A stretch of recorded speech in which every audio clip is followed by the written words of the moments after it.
Hello and welcome. Ako po si Aimee Dannug-Delos Santos, ang Executive Director ng Speak Up Therapy Clinic. Welcome to the first and hopefully many online lectures of Speak Up Therapy Clinic. So in this changing time na hindi natin sure kung kailan malilift yung quarantine, hindi natin sure kung kailan makakalabas yung mga anak natin to go back to school, one thing remains the same, and that is home is the first school and family are the first teachers. We'll be looking at distance learning or alternative modes of intervention for our kids. So before we dive deeper, we have to look at the different models of collaboration. So we have multidisciplinary, interdisciplinary, and transdisciplinary. Multidisciplinary is working with multiple disciplines while maintaining boundaries. So for example, yung bata, may ubo, masakit yung lalamunan. So pupunta siya sa isang ENT doctor. And yung ENT doctor, siya yung magsasabi kung ano yung problema ng bata, ano yung mga gamot na kailangan niya i-take. Kapag yung bata naman masakit yung ngipin, pupunta siya sa dentista. Yung dentista, yung mag-check kung meron ba siyang cavities, kung meron bang kailangang lagyan ng pasta, meron bang kailangang bunutin. So yung both medical professionals na yun, yung dentist and yung ENT doctor, wala silang point of collaboration. They each do their jobs independently. Next, yung interdisciplinary naman, it's working between more than one discipline, blurring boundaries, and interaction among the disciplines to achieve new and integrated understanding. So itong type of model na to, ito yung usually ginagamit for mga therapy services. So di ba meron tayong speech therapist, meron occupational therapist, physical therapists, teachers in school, and a developmental pediatrician. So these professionals work together for a common goal, which is the development of the child. So each talks about kung ano yung strengths nila, kung ano yung magagawa nila in order to move the development of the child further. Next, we have the transdisciplinary approach. That yung working across and beyond disciplines, eliminating boundaries, and it's not grounded in disciplinary knowledge. So ito yung lahat ng mga professionals or members of the team, they're going to assign a person who will be the one to facilitate for them. So kapag wala yung mga professionals, itong point person, siya yung maggagawa ng mga pwede niyang gawin given the limitations na sineset. So for example, nangyayari siya usually sa mga rural areas or yung provinces. So yung mga speech pathologists sa Philippines, since onti lang kami, hindi lahat ng areas kaya namin servan. So may mga times na mayroong mga community-based workers na tinuturuan namin kung paano mag-facilitate, kung paano magbigay ng techniques or during therapy para sila yung pwedeng tumulong sa amin kapag wala kami during that moment. So yung mga distance learning na usually pinupush ngayon ng mga different institutions, they are banking on the transdisciplinary approach of intervention, wherein the parents and the family are the ones who will lead the intervention. So here are some factors that help children acquire new knowledge and skill. So kailangan may models na tinitingnan yung bata. May specific amount of time na kailangan, and you have to look at the quality of connection. So let's first talk about models of language and behavior. So children learn through observation, or what we call observational learning. This is regardless if it's positive or negative na behavior. So for example, yung family, mahilig sila magsabi ng I love you. So yung kapag magbababay sa phone, magsasabi sila ng I love you, pag aalis ng bahay, pag dadating ng bahay, nagsasabihan sila ng I love you. So ang norm sa bahay nila, ang namomodel ng parents, ay yung behavior ng pagsabi ng I love you. So yung bata, pwede niya ma-acquire yung skill na yun dahil may nag-model sa kanya. So ganoon din sa mga negative na models. Kunyari, yung pagsasabi ng bad words. Yung bata, nakita niya yun somewhere. So pwedeng sa loob ng bahay, pwedeng sa video, pwedeng sa movie, and na-acquire niya yung language na yun and yung behavior dahil sa observation. We also have to think of the context of where the child is an active participant in.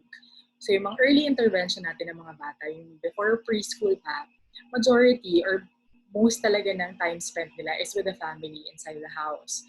So kapag nagpunta na sa preschool, diba, mga 1 to 2 hours yung start sa preschool, nagdagan na yung social circle nila. So meron ng mga other teachers, meron ng other classmates, and pagdating ng elementary, ng high school, ng college, mas tumalaki yung social circle nila.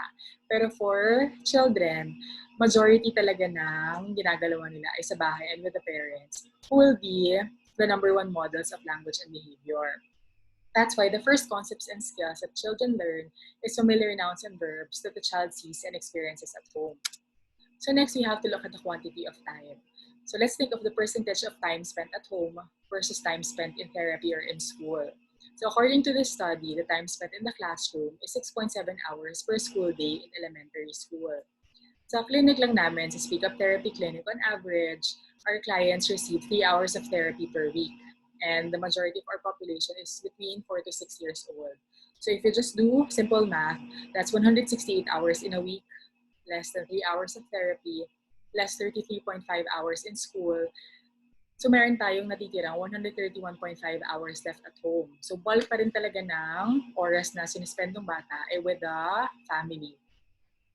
If there's increased exposure or increase in repetition, we would assume that the retention would be better and the accuracy would also be better. Kaya nga, di ba sinasabi, practice makes perfect. So increased exposure and repetition, yung concept and skill building would be much more efficient dahil nga, mas marami yung time spent at home. So quality of connection naman and social bonds. The primary caregiver, in our case, the mother, the father, grandparents, the carers, tito, tita, lolo, lola, they have stronger emotional bonds and are more trustworthy from the child's perspective. Dahil nga, sila yung laging kasama, sila yung nagbibigay ng food, sila yung nagbibigay ng shelter. However, on the other hand, parents and adults just trust professionals, such as therapists and teachers, due to their belief that they are truly altruistic and based on previous experiences with other professionals. So kapag yung parent or yung adult nagpunta sa therapy clinic, tapos nakausap nila isang therapist, they would assume that the therapist would give their utmost to help their child kasi yun yung profession na ginagawa nila. But children, on the other hand, needs to experience something positive for them to trust an adult. So, kaya nga meron tayong mga separation anxiety, stranger anxiety, dahil yung bagong adult na to, so in our case, yung mga teachers, hindi pa nila fully tinatrust. So, isipin natin yung level of participation with familiar others versus unfamiliar others. So, the three factors na sinabi ko, yung types ng models, quantity ng time, and level of connection would tell us that parents and the family would be very good facilitators for a transdisciplinary approach. So bakit nga ba tayo magbibigay ng alternative modes of intervention? So for our clinic lang, we're offering online therapy or teletherapy and home program plus parent coaching. So pagdating na ng new normal or kapag na-lift na yung quarantine, meron pa rin level of uncertainty with safety, health, and finances. Indefinite pa rin yung implementation ng social distancing. And there would still be heightened safety precautions, all of which might restrict access to face-to-face therapy sessions or schooling. So here are some journals and articles that shows na mayroong evidence na nagbaback up dun sa efficacy ng telehealth or ng online therapy. So here are some, I'll just read some of the conclusions. Promising method for treating children with speech and or language difficulties, improving parents' knowledge in ASD, parent intervention fidelity, and subsequently improving the social behavior and communication skills of their children with ASD. Telehealth can improve access to occupational therapy services and specialists, prevent unnecessary delays in receiving care.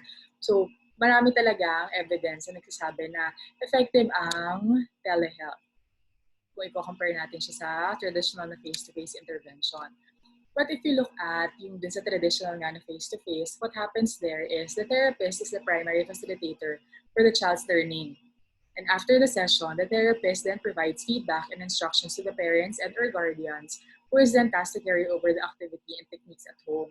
So kahit sa traditional na face-to-face intervention, meron pa ring certain level of transdisciplinary approach. Kasi yung therapist, para lang binapass yung baton, kung ano yung mga pwedeng activities na gawin sa bahay. Tinuturuan din niya ng mga techniques, yung parents and yung guardians on how to better facilitate it at home. So in essence, alternative modes of therapy, which would primarily be parent and family-led, can equip the parents or the family to be better facilitators in teaching their children in the long run. They could also empower parents and family that they are capable to facilitate at home or anywhere they are with the child. And help parents and family understand how their children acquire and improve their skills. So share lang namin sa inyo yung survey na ginawa namin last May 2020 with a sample size of 36 respondents. with the premise na kapag GCQ and beyond, kapag na-lift na talaga yung quarantine, the government would allow children below 20 to go out and get therapy services. So they were asked, would you be willing to attend face-to-face sessions inside the clinic? And majority, 58.3%, said no. So yung reason nila behind saying no was safety issues. There's a risk of getting exposed to COVID-19. There might be transportation issues.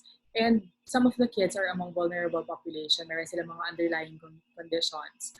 And yung mga ibang naghahatid sa kanila are the grandparents who are above 60, which is bawal din lumabas during quarantine.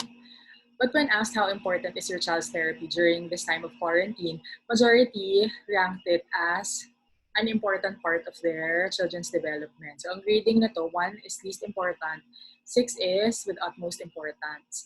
So yung mga sumagot was between 3 to 6 yung grading. When asked what difficulties or problems have you encountered with your child during the ECQ, majority of the answers were along the lines of the children were bored, wala na magawa sa bahay, sawa na dun sa ginagawa, gusto na nilang lumabas. And sometimes they're always playing and watching on gadgets.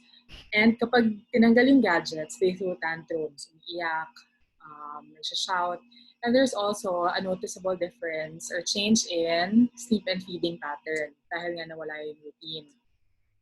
And when asked what alternative mode of therapy would you be willing to engage in if face-to-face sessions are no longer viable, majority answered that it's home program. So home program plus parent coaching, followed by online therapy. And they said that detailed description to techniques, constant monitoring by the therapist, and detailed lectures would help them be more confident in being the primary facilitator at home. So when looking at the foreseen problems that they would have during alternative modes of therapy, which would be primarily parent and or family-led, 41.7% said, my child exhibits different behaviors at home. Next, lack of resources and materials.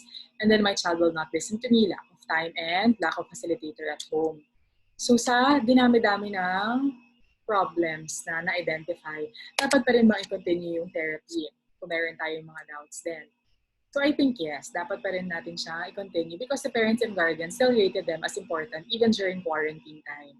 And when therapy stopped or yung intervention natigil, there was a decline in learned skills and increase in negative behavior. So some parents talked to me and they told me na yung mga ginagawa niya before, yung mga nakakode niya na words, hindi na niya as often na ginagawa or yung negative behavior bumalik dahil hindi na monitor sa bahay.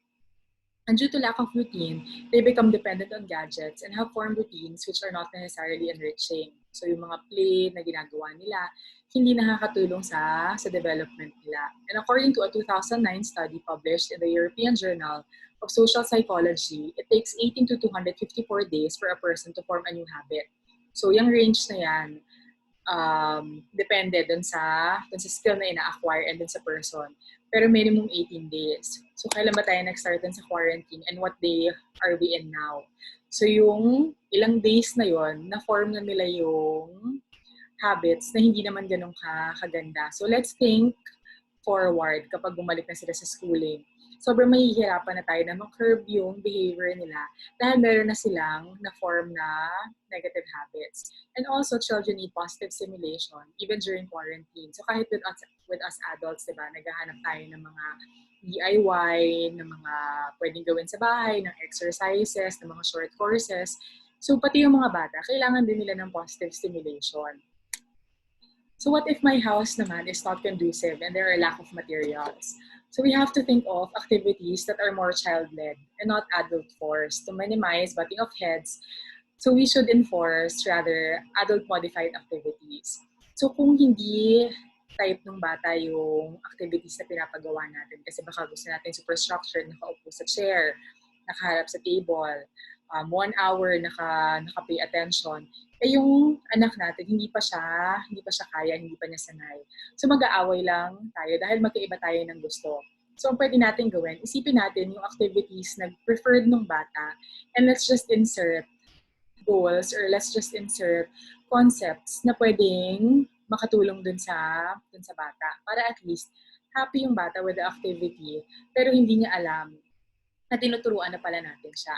We could also curb behavior by giving a routine or timetable of activities. So pwedeng mag-set tayo ng pagising, after 1 hour, may playtime, after 1 hour, nap time.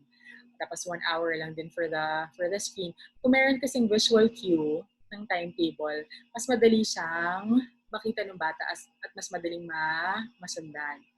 Next, we could also do small alterations to make the setup more conducive. So pwede kasing, kunyari, sabihin natin na lagi siyang nakatingin sa TV, madali siyang ma-distract sa TV.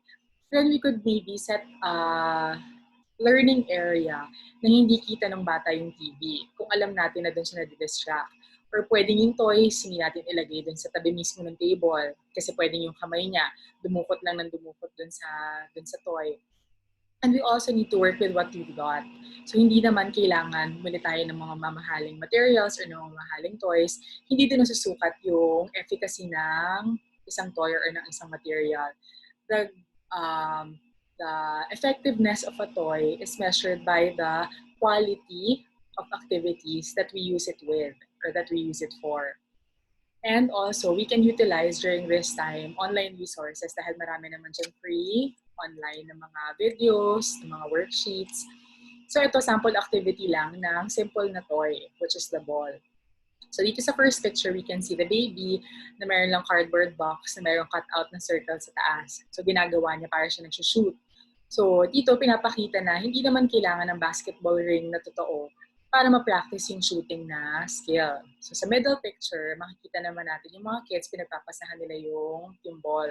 So ang skill dyan, pwedeng yung coordination, pwedeng yung communication skills, or pwedeng social skills. And then sa third picture naman, yung mga numbers dun sa wall and may bolang hawak yung bata. So kung maganda yung aim ng bata, pwede natin paggawa na i-hit niya yung specific na number or i-hit niya yung specific na card. Kunwari nagpa-flashcards kayo. So pwede mo sabihin, can you hit number 3? Tapos i-hit niya. So parang naging fun yung activity, pero he's learning at the same time. Kung hindi naman ganun kaganda yung accuracy ng bata, kung alin lang yung matamaan ng bata. So example, tinapon niya. Tapos natamaan yung number 1.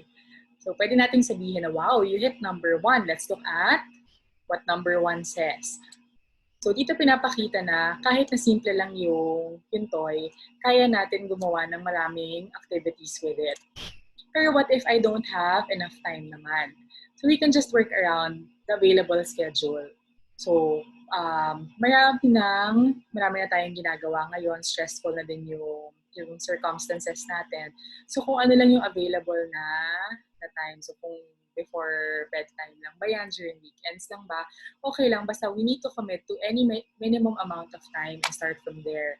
Mahirap kasi na hindi pa tayo nagsisimula, iniisip na natin na imposible siya or it's daunting. So kahit na 5 minutes lang yan every day, that's fine. At least we start from somewhere. So pwedeng this week, 5 minutes lang, next week, 10 minutes. And before we know it, nakaka 30 minutes tayo everyday, nakaka 1 hour na everyday, or kapag weekend, mas nagsispend na tayo ng time in teaching our children. But we also have to think about setting realistic expectations. You're not expected to be at the level of the therapist. Kasi magkakaiba tayo ng skill set. We need to learn to appreciate our different strengths and weaknesses. This is for us adults as teachers and for the children. So meron tayong set ng skills na okay, may set ng skills na hindi. So we have to identify kung alin yung mag-work with us and not against us. We also need to identify achievable goals given the limitations. For example, hindi pa nakakapagsalita yung anak natin or limited yung words na na-utter ng anak natin. So gusto natin sana na kaya niya makipag-converse. Gusto natin kaya niya gumawa ng sentences. Lahat ng speech sounds ay kaya niyang gawin. E kapag tinignan natin, if it's realistic, given yung time and given yung skill set, mas stress lang tayo dahil hindi natin naaabot yung goals na gusto nating ma-achieve.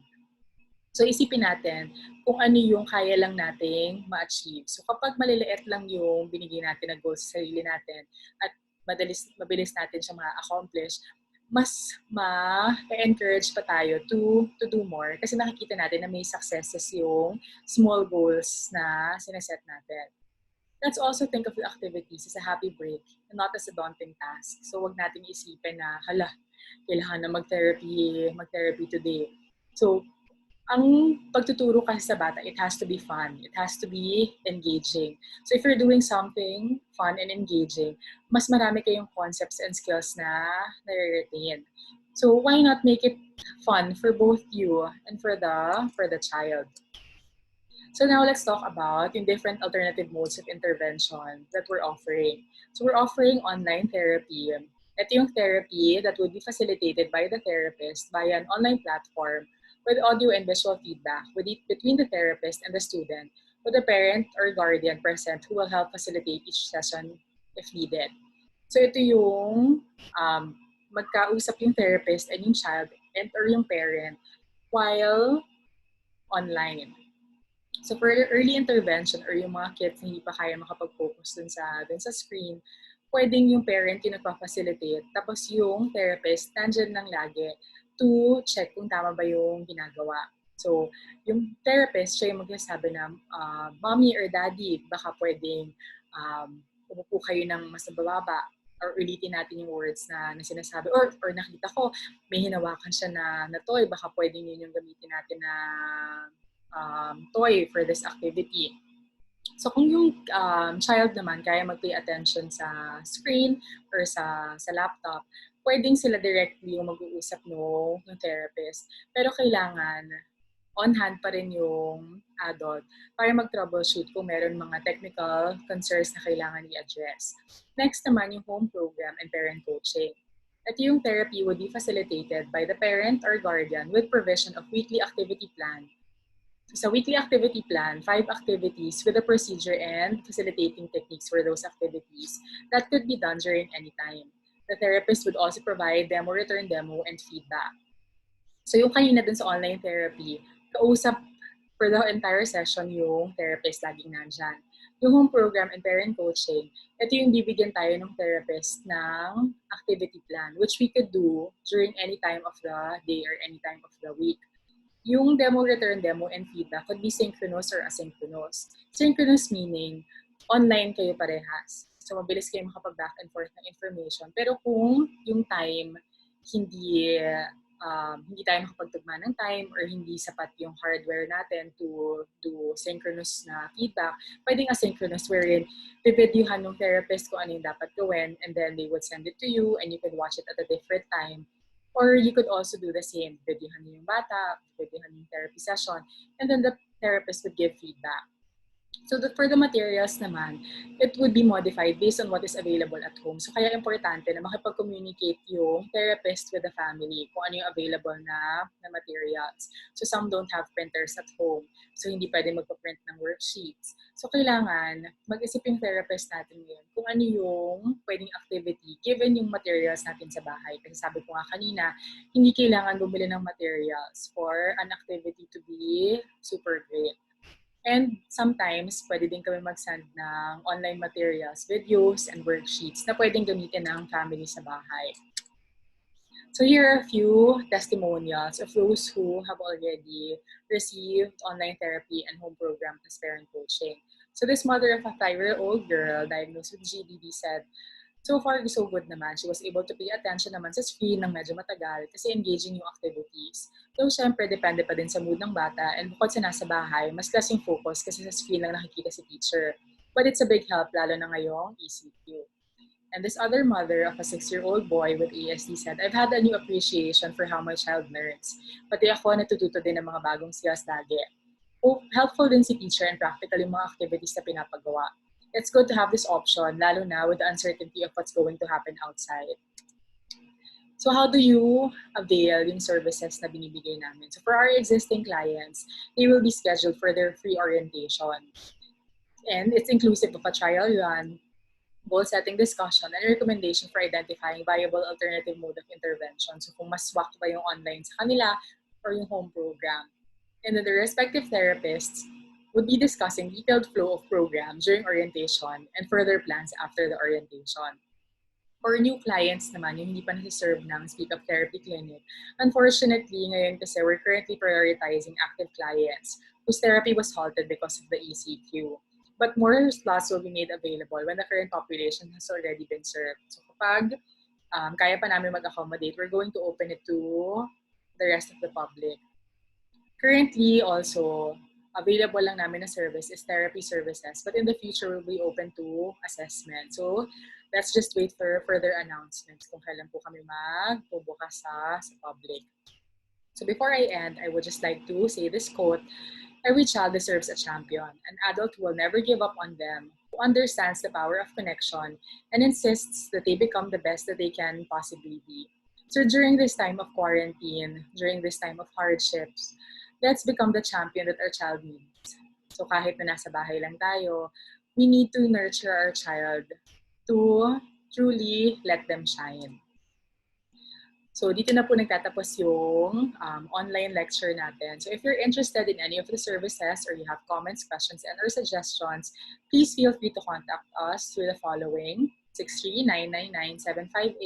63999-758-4442, or you could email us at speakuptherapyclinic@gmail.com, or you can visit our Facebook page. Just search Speak Up Therapy Clinic. Thank you for listening.